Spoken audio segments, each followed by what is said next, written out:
Hello, dear friends, and Happy New Year. Our sun in the sign of Aries heralds a new year-long astrological cycle.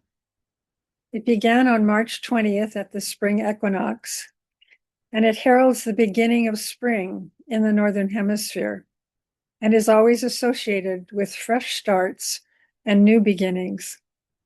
So I'd like to begin by reading a poem by Miriam Dyack that I read every year at this spring festival, called Spring Cleaning. It's time for tulips, worms, resurrection. The tulips open and close, like breathing wings, testing the possibility of spring. Time for dawn, to lick out the last of that rich, dark bowl of night and bleed her own colors into the world. Branches that were bare just last week shoot volleys of blossoms in the sun, and green wood on the apple tree takes off like an arrow into the sky. Even old beams in the house begin to softly sing of leaves and the fresh arc of wind. Time to take a spade and shove sharply with your heel in its old rubber boot. Turn over your life. See what survived. Shake out the bugs and get some air into the roots.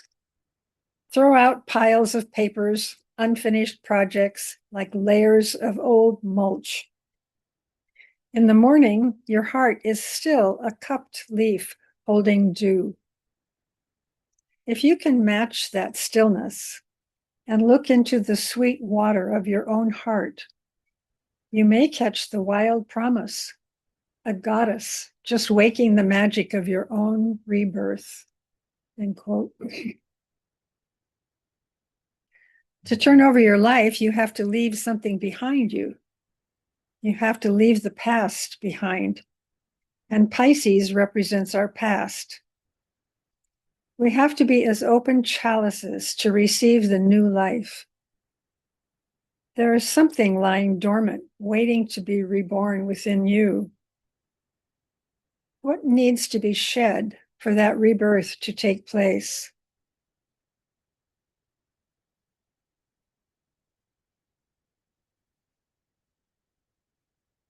This month, we also celebrate the festival of Easter, the first of the three great spring festivals. In esoteric philosophy, we are told that these three festivals are the spiritual highlights of the year. These three festivals are points in time through which light, love, and power are released annually to the world. This festival of Easter is sometimes called the Festival of Resurrection. Next month will be the Festival of the Buddha, called Wesak, and the June festival is the Festival of Humanity in the sign of Gemini. The Christian perspective on Easter places much more emphasis on death and crucifixion.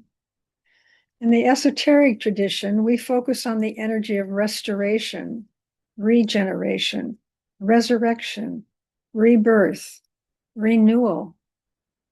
We are all being resurrected, raised up to a new level of consciousness. This is the energy of renewal. It resonates with all the kingdoms of nature, animal, vegetable, mineral. It resurrects what is dormant or in need of new life.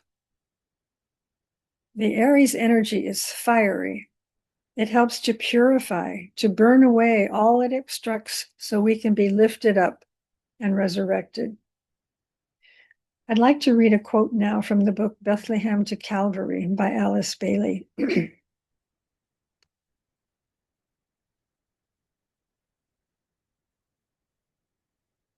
Quote, "The festival of Easter symbolizes spiritual possibilities inherent in each of us as we begin to awaken to the Christ's presence in our own heart and life.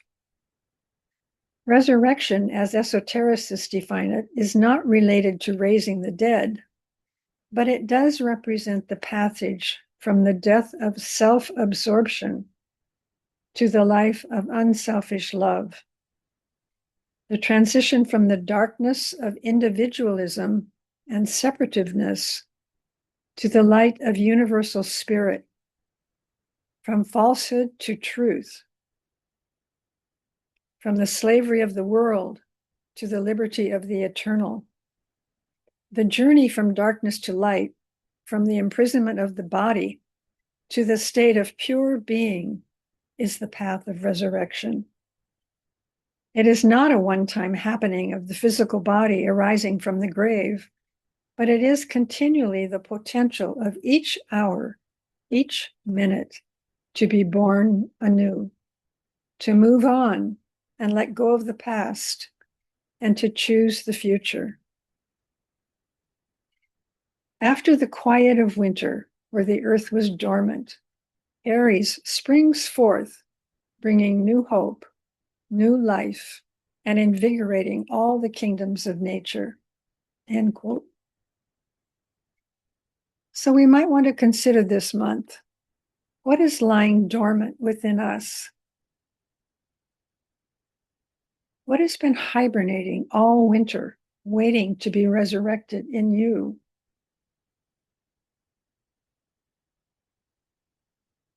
One of the names given today's full moon is the moon of rebirth and liberation.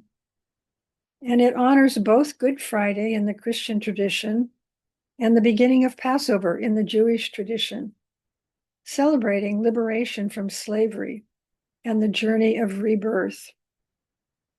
So two of the themes we'll be talking about tonight are resurrection and renewal.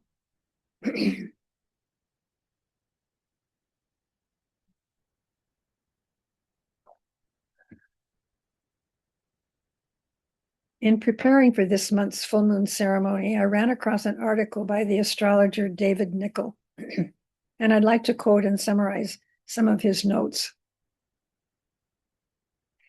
Quote, "This year, the theme of birth carries even more significance than usual," he says. An alignment took place on February 20th that had not occurred for over 6,000 years. Saturn and Neptune joined together at 0 degrees of Aries. David says that this symbolizes a profound reset moment for human civilization. With the sun now moving into Aries, it has reactivated the Saturn-Neptune connection, illuminating the new energies coming in, not just for the next annual cycle, but for an entirely new era.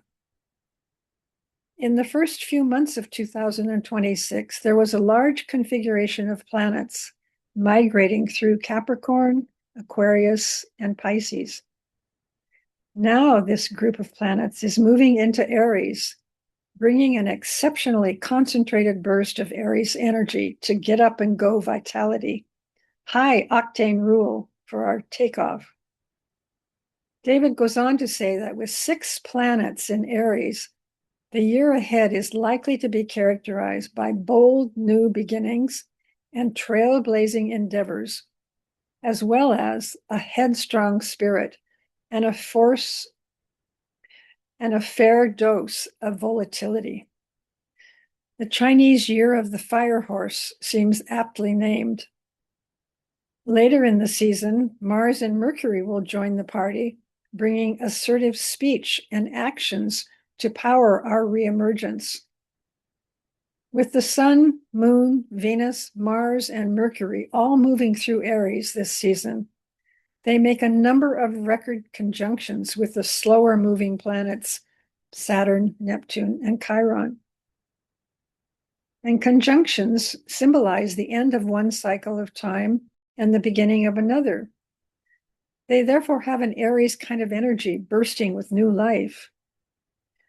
With so many conjunctions taking place in such a short space of time, it may feel like a cascade of initiations that propel us into a new reality. With the vernal equinox, Janelle, could you mute your screen, please? Sorry, yes, I'm Thank you.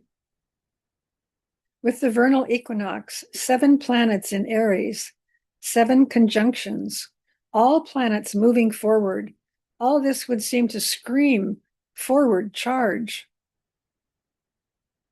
The invitation then is not simply to move forward, but to move forward in right relationship with the deeper intelligence that is guiding this new cycle into being.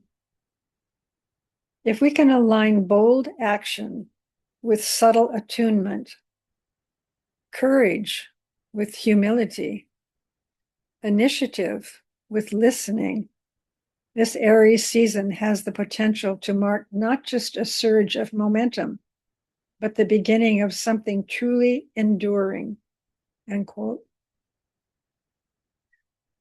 So this spring season and the constellation of Aries both carry the same kind of energy, the energy of springing forth, of a seed bursting forth from the ground, the energy of risk and daring, pioneering into the unknown like a volcano exploding forth in fiery display. Aries embodies the principle that urges us to unfold. Aries is a fire sign, so it's all about freedom, independence, forward movement. Leo and Sagittarius are the other fire signs, but because Aries is the first sign in the zodiac, it is the most potent of all the fire signs. And because it is the first sign in the zodiac, we say it is the beginning of the zodiacal year. All beginnings in a new cycle have the energy of initiating. Something wants to begin in Aries. Something started. It's a good time for new projects. Aries also has a warrior energy to it because the exoteric ruler is Mars. On the level of the personality, the Mars energies says, ready, fire, aim. The Aries energy can be aggressive, thoughtless, doesn't think before it acts. There's no awareness of the impact on others of its actions. It can also be used as a destroying agent, helping to break up the obstacles that are blocking our soul's purpose. The esoteric ruler of Aries is Mercury, the messenger of the gods. Mercury is about our mental body, where Mars will activate our emotional body, meaning it will hit us in the solar plexus. Mercury will stimulate our thinking. And Aries rules the mind and the head. So our motto must become, think first, then act, ready, aim, fire. We can also call upon that fiery electric energy of Aries to purify our thoughts, to burn away any unhealthy thoughts or negative patterns of thinking, any compulsive thought patterns. We are purifying the mind in Aries. To burn away implies violence. Another way to look at it is just to be mindful of the power of our thoughts, and no matter what comes up in the mind, to create a space in the heart for it. Lovingly and gently accept it as part of what it means to be human, and then watch as it dissipates. And as it dissipates, a space is created, and we can lift that energy up to a new level of expansion. We can open then to the higher mind, the mind of our soul.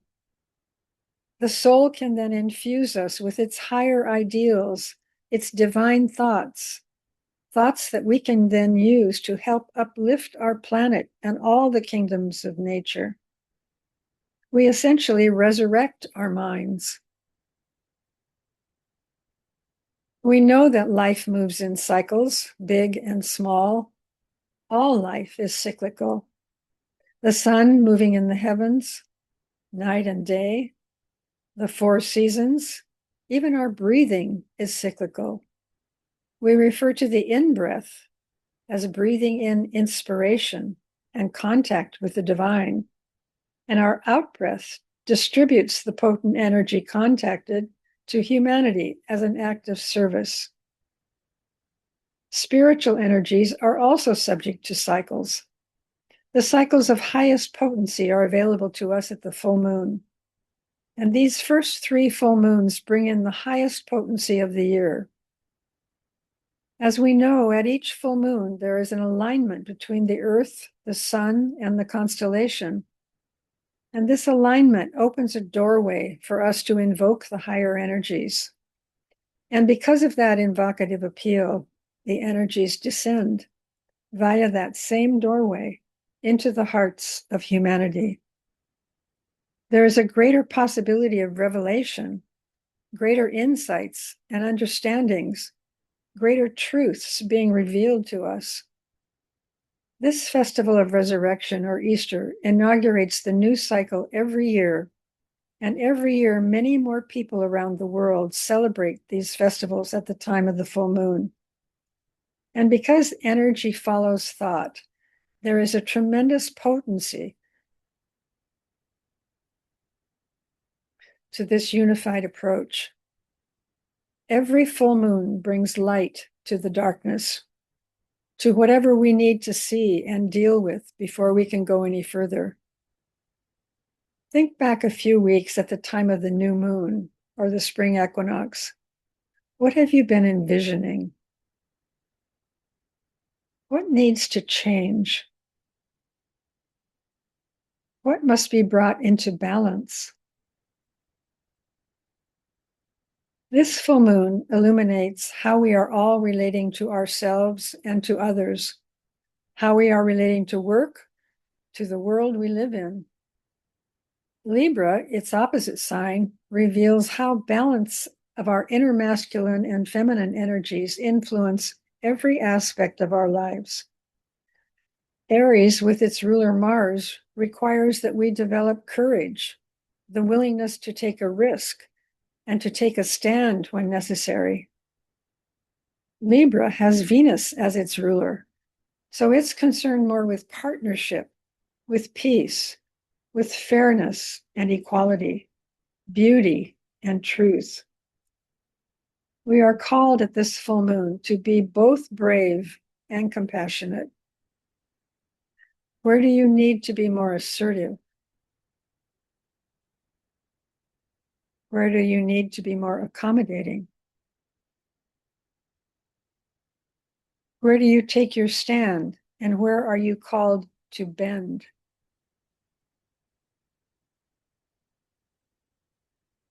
It is said that Aries, the warrior, marries Libra, the peacemaker, conquering the self to cooperate with the other.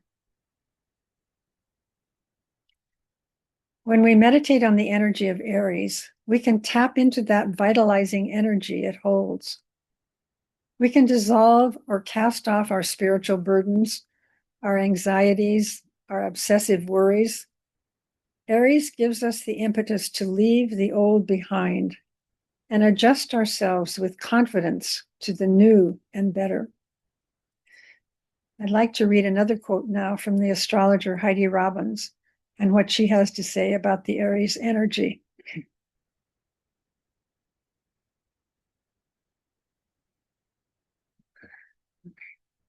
Quote, "This month, daring ones, breathe in hope, innocence, and chutzpah. If you have been hesitating, plunge. If you've been sad, diligently search for a little spring in your heart and tend it lovingly. If you have an idea and have been brewing for a time, the time is now to ignite it, to spark it, fire it up and send it out. Come forth, my friends, with what you have to offer. Give your gift. You are, after all, the only one who can give it." End quote. And then this poem by Greg Kimura called Cargo. Quote, "You enter life, a ship, laden with meaning, purpose, and gifts, sent to be delivered to this hungry world. And as much as the world needs your cargo, you need to give it away. Everything depends on this." But the world forgets its needs, and you forget your mission. And the ancestral maps that used to guide you have become faded scrawls on the parchment of dead pharaohs. The cargo weighs you heavy the longer it's held. Spoilage becomes a risk. The ship sputters from port to port, and at each you ask, is this the way? But the way cannot be found without knowing your cargo. And the cargo cannot be known without recognizing there is a way. And it is simply this: you have gifts. The world needs your gifts. You must deliver them. The world may not know that it is starving, but the hungry know, and they will find you when you discover your cargo and start to give it away. End quote. Let's prepare now for meditation.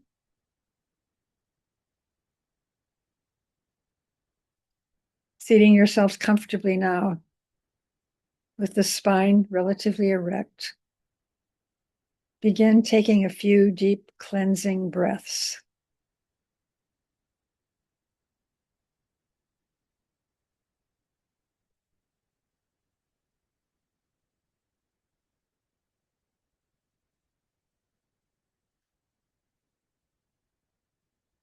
Open the heart. Quiet the mind.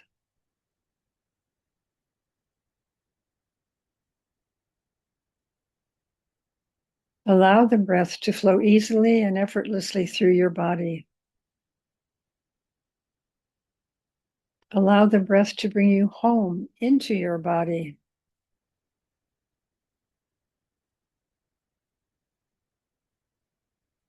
And feel the body relax more and more with each inhalation and each exhalation.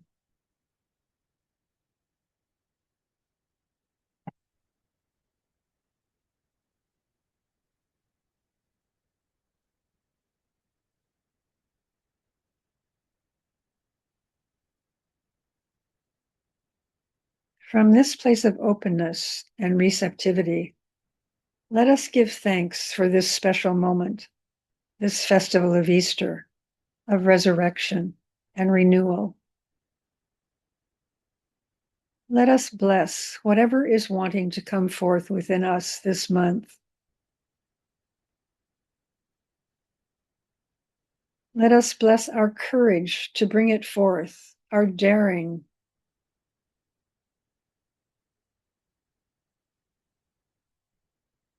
Let us renew our minds that they may be more perfect vessels for the soul's illumination.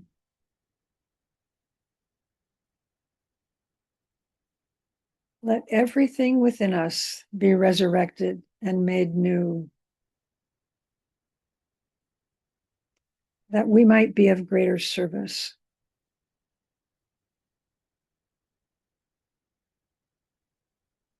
Now let us send our invocative appeal to the great ones. Let us cry out for their blessing.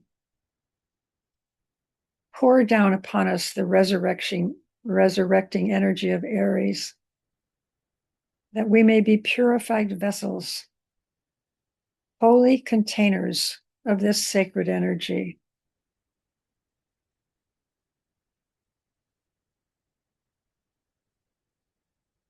And breathing that sacred energy into your body.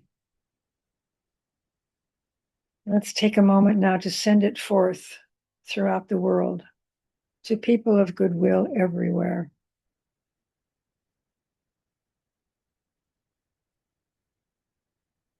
To people who are suffering everywhere.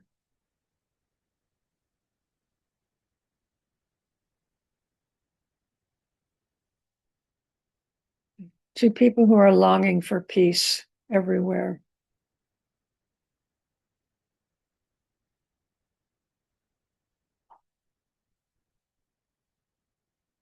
Come forth, Almighty One. Construct a great defending wall. The rule of evil now must end.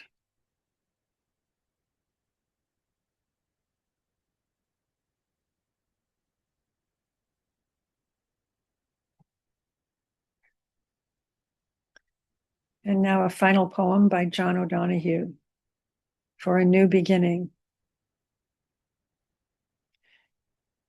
In out-of-the-way places of the heart, where your thoughts never think to wander, this beginning has been quietly forming, waiting until you were ready to emerge. For a long time, it has watched your desire, feeling the emptiness growing inside you, noticing how you willed yourself on, still unable to leave what you had outgrown. It watched you play with the seduction of safety, with the seduction of safety, and the gray promises that sameness whispered. Heard the waves of turmoil rise and relent, wondered, would you always live like this? Then the delight, when your courage kindled and you stepped out onto new ground, your eyes young again with energy and dream, a path of plenitude opening before you. Though your destination may not yet be clear, you can trust the promise of this opening. Unfurl yourself into the grace of beginning that is at one with your life's desire. Awaken your spirit to adventure. Hold nothing back. Learn to find ease in risk. Learn to find ease in risk. Soon you will be home in a new rhythm, for your soul senses the world that awaits you. Namaste, dear friends.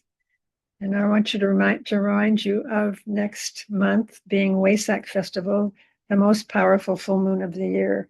So I hope you all can be with us at that time. And also just to remember that this full moon period is actually a 5-day period.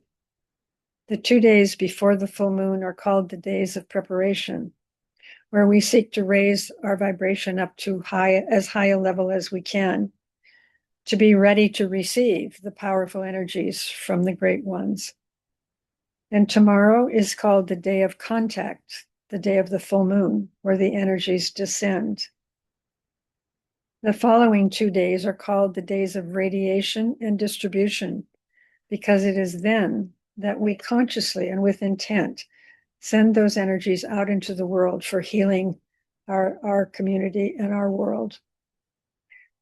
So please walk through the next 3 days with awareness and intention to be open and receptive and to not misuse these energies in any way.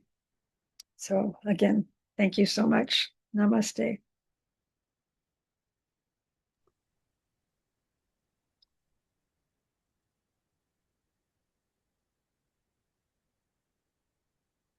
Thank you, Karen.